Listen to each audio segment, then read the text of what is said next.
Good morning. ప్రభువైన యేసుక్రీస్తు వారి పరిశుద్ధ నామములో అందరికీ శుభ.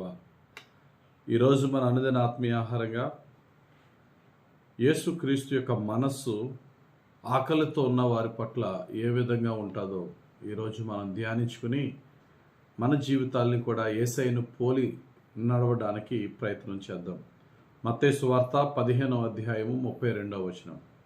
అంతటా యేసు తన శిష్యులను పిలిచి, ఈ జనులు నేటికి 3 దినముల నుండి నా యొద్ద ఉన్నారు. వారికి తిననేమీ లేదు గనుక వారి మీద కనికరపడుచున్నాను. వారు మార్గములో మూర్ఛపోదురేమో అని వారిని ఉపవాసముతో పంపివేయుటకు నాకు మనసు లేదని వారితో చెప్పగా. అంటే ఇక్కడ యేసయ్య ఎక్కడికి వెళ్తే అక్కడ ప్రజలు వచ్చేస్తూ ఉన్నారు. యేసయ్య ద్వారా మేలు పొందుతున్నారు, స్వస్థతలు పొందుతున్నారు, వాక్యాన్ని వింటున్నారు. అక్కడి నుంచి వారిని పంపేస్తున్నప్పుడు యేసయ్య వారిని చూచి కనికరపడి, వీరి మీద నాకు కనికరం కలిగి ఉన్నాను, వారిని అలాగ ఆకలితో పంపడం నాకు ఇష్టం లేదు, వారికి భోజనం పెట్టండి అంటారు. ప్రభు వీళ్ళు తక్కువ లేరు ప్రభు, వీళ్ళు చాలామంది ఉన్నారు, ఇంతమందికి భోజనం ఎక్కడి నుంచి పెట్టమంటే ఎలా పెట్టమంటావు ప్రభు అంటే, మీ దగ్గర ఏముంటాయి ఇవ్వండి అంటే 5 రొట్టెలు 2 చేపలని దేవుడు ఆశీర్వదించి 5,000 మందికి, స్త్రీలు చిన్నపిల్లలు కాకుండా. యేసు ప్రభు ఎన్ని వేల మందికి పెట్టాడంటే 5,000 కాదు 50,000 కానీ పెట్టగలడు. ఆయన ఆ శక్తి ఉంది. కాకపోతే అక్కడ మనం చూడవలసిన, తెలుసుకోవలసిన, మన లైఫ్కి అప్లై చేసుకోవాల్సిన మాట ఏంటంటే, వాళ్ళని ఆకలితో పంపుట నాకు మనసు లేదు. ఈ మనసు ఎప్పుడు మనకు ఉండాలి ప్రియులారా. మన ఇంటికి ఎవరన్నా వచ్చినా, లేక మనం ఎక్కడైనా వెళ్ళినప్పుడు, మరి మనకి అక్కడ ఆకలితో ఉన్న వారిని చూసినప్పుడు వెంటనే మనకు ఒక ఆలోచన రావాలా, నేను ఏ సహాయం చేసినా చేయలేకపోయినా కడుపు నిండగా అన్నం పెట్టి పంపించాలి. ఆకలితో ఉన్నవాడు నా కులమా, నా మతమా, నా ఊరా, నా దేశమే కాదా ప్రశ్న కాదు. నా తోటి మనిషి ఆకలితో ఉన్నాడు, నేను ఏదన్నా చేయాలి. ఒక జంతువు ఆకలితో ఉంది, నేను ఏదన్నా చేయాలి. ఆకలిని చూసి యేసయ్య తట్టుకోలేకపోయేవాడు. మరొక సందర్భంలో 4,000 మందికి ఆహారం పెట్టేటప్పుడు కూడా యేసయ్య యొక్క హృదయం మనం ఇప్పుడు చూద్దాం. పరిశుద్ధ గ్రంథంలో మనం చూసినట్లయితే మత్తయి సువార్త 14వ అధ్యాయము 15వ వచనం. సాయంకాలం అయినప్పుడు శిష్యులు ఆయన యొద్దకు వచ్చి, ఇది అరణ్య ప్రదేశము, ఇప్పటికే ప్రొద్దుపోయెను. ఈ జనులు గ్రామంలోనికి వెళ్ళి భోజన పదార్థములు కొనుక్కొనుటకై వారిని పంపివేయమని చెప్పిరి. యేసు వారు వెళ్ళనక్కర్లేదు, మీరే వారికి భోజనం పెట్టుడని వారితో చెప్పాను. ముందేమో 4,000 మందికి భోజనం పెట్టేటప్పుడు వారిని ఆకలితో పంపడం నాకు ఇష్టం లేదన్నాడు. తర్వాత 5,000 మందికి, ఇక్కడ 5,000 మందికి భోజనం పెట్టేటప్పుడు యేసు ప్రభు శిష్యులు అన్నారు, ప్రభువా చీకటి పడిలా ఉంది, వీళ్ళు తొందరగా పంపే ఏదో ఒకటి కొనుక్కుని తింటారంటే, లేదు లేదు మనమే భోజనం పెట్టి పంపుదామన్నాడు. మనమే భోజనం పెట్టి పంపుదామన్నాడు.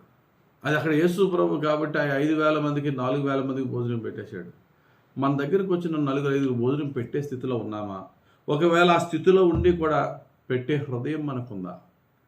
యేసయ్య యొక్క మనసు ఏంటంటే, తన శిష్యులకే కానీ తన దగ్గర ఉన్న వారికే కానీ భోజనం పెట్టి ఆ తర్వాతే వారికి ఏదన్నా చెప్పాలి. భోజనం పెట్టి ఆ తర్వాతే నా పనులు నేను చేసుకోవాలి.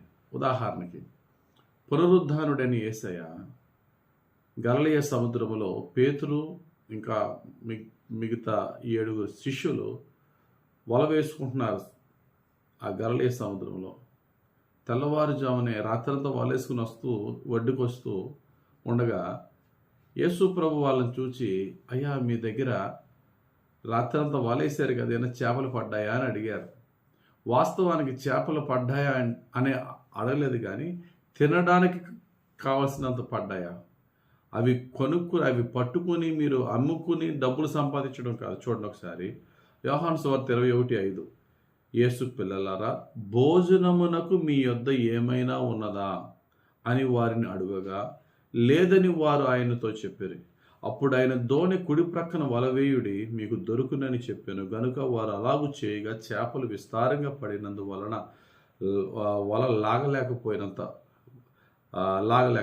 ఇక్కడ వల లాగలేకపోయినని చేపలు పడ్డాయి. ఎన్నట 153 పెద్ద చేపలు పడ్డాయట. గమనించండి, యేసు ప్రభు అని అడిగిన ప్రశ్న, పిల్లలారా భోజనమునకు మీ యొద్ద ఏమైనా ఉన్నదా? ఆయన భోజనానికి కాదు, రాత్రంతా కష్టపడ్డారు పాపం పిల్లలు, వాళ్ళ భోజనానికి ఏమీ లేదయ్యా అన్నారు. సరే చేపలు పడ్డాయి. వారు వల లాక్కుని కరెక్ట్గా షోర్కి వచ్చేటప్పటికి, ఆ యొక్క ఒడ్డుకు వచ్చేటప్పటికి ఆల్రెడీ వారు ఏం కనుగొన్నారట? 9వ వచనం, 21వ అధ్యాయం 9వ వచనం, వారు దిగి దరికి రాగానే అక్కడ నిప్పులను, వాటి మీద ఉంచబడిన చేపలను, రొట్టెలను కనబడను. ఎలా కనబడిపోతాయి? ఎవరు పెట్టకుండా? యేసు ప్రభు రాత్రంతా పాపం కష్టపడ్డారు, తినడానికి కూడా వాళ్ళ దగ్గర ఏమీ లేదు. వాళ్ళకి అర్జెంటుగా భోజనం పెట్టాలని అక్కడ పొయ్యి, రొట్టెలు, చేపలన్నీ యేసు ప్రభు అరేంజ్ చేసేసాడు. 13వ వచనం, యేసు వచ్చి ఆ రొట్టెను తీసుకుని వారికి పంచిపెట్టాను, అలాగే చేపలను కూడా పంచిపెట్టాను. This is the heart of Jesus Christ. ఆయన మనిషిగా 100% మనిషిగా భూమి మీద ఉన్నప్పుడు ఏ విధంగా ప్రజల ఆకలికి స్పందించాడో, పునరుద్ధానుడై ఆయన మహిమలో నివసించినప్పుడు కూడా ఆయన ప్రజల ఆకలికి ఆయన స్పందించినట్టుగా మనం చూస్తున్నాం. This is the heart of Christ. ఈరోజు మనం కూడా దేవుడు మన కడుపు నింపుతున్నాడంటే ఆకలితో ఉన్న వారి గురించి ఎప్పుడూ కూడా మనము కంపాషనేట్ హార్ట్, కనికరం గల హృదయం కలిగి ఉండాలి. ఎప్పుడు కూడా మన ఇంటికి వచ్చిన వారినే కానీ, మన యొక్క పరిధిలో ఉన్న వారే కానీ ఆకలితో ఉన్నట్టు మనం చూస్తే ఎంతో కొంత మేలుకరంగా వారి ఆకలి తీరుద్దాం. యేసు ప్రభు హృదయాన్ని కలిగి ఉందాం. యేసయ్య 2వ రాకడలో అంటారట, నేను ఆకలి కొంటిని, మీరు నాకు అన్నం పెట్టారంటారట. ఎవరిని? యథార్థవంతులు, నీతిమంతులు చూసి, ప్రభువా నువ్వెప్పుడు ఆకలి కొన్నావయ్యా, నీకెప్పుడు మేము అన్నం పెట్టావయ్యా అంటే వాళ్ళు అంటారట, ఇదిగో మిక్కిలి అల్పులైన వీరిలో, మత్తయి సువార్త 25వ అధ్యాయం 40వ వచనం, మిక్కిలి అల్పులైన ఈ నా సహోదరులో ఒకరికి మీరు చేసితిరి గనుక నాకు చేసితిరని నిశ్చయముగా మీతో చెప్పుచున్నానని వారితో నేను. అంటే అర్థం ఏంటో తెలుసా? యేసయ్య అలా చేస్తూ ఉన్నాడు, మనల్ని కూడా ఎంకరేజ్ చేస్తున్నాడు. అల్పులైనటువంటి వారికి అన్నం పెట్టండి, నాకు అన్నం పెట్టినట్టు అన్నాడు. కాబట్టి అట్టి హృదయము యేసయ్య పరిశుద్ధాత్ముని ద్వారా మన హృదయంలో కలుగు చేసి మన కడుపు నింపుతున్నప్పుడు యేసయ్య ఎదుటి వాని కడుపు నింపడానికి మనం చేయగలిగిన సహాయం చేద్దాం. అట్టి కృప పరిశుద్ధాత్ముడు మనకు అనుగ్రహించును గాక. ఆమేన్. పరిశుద్ధుడా, ప్రేమ కలిగిన తండ్రి, నీ హృదయము వంటి హృదయం మాకిచ్చి ఆకలితో ఉన్న వారికి ఆహారం పెట్టి వారికి మేలుకరంగా మేము, వారికి ఆశీర్వాదకరంగా మేము ఉపయోగింపబడి నీ సేవకులుగా సేవ చేసి నీ ద్వారా జీతం పొందుకుని నీ ద్వారా దీవింపబడే జీవితం మాకు దయచేయమని యేసుక్రీస్తు ప్రభు అతి పరిశుద్ధ నామములో నీ పాదాలకు మమ్మల్ని అప్పగించుకొని ప్రార్థించి వేడుకొనిచున్నాం తండ్రి. ఆమెన్. తండ్రి యొక్కయు, కుమారుని యొక్కయు, పరిశుద్ధాత్మ దేవుని అభిషేకం ఇప్పుడెల్లప్పుడు మనలను యేసుక్రీస్తు హృదయాన్ని పోలిన జీవితముతో నడిపించి దీవించును గాక. Amen. God bless you. Have a very blessed day.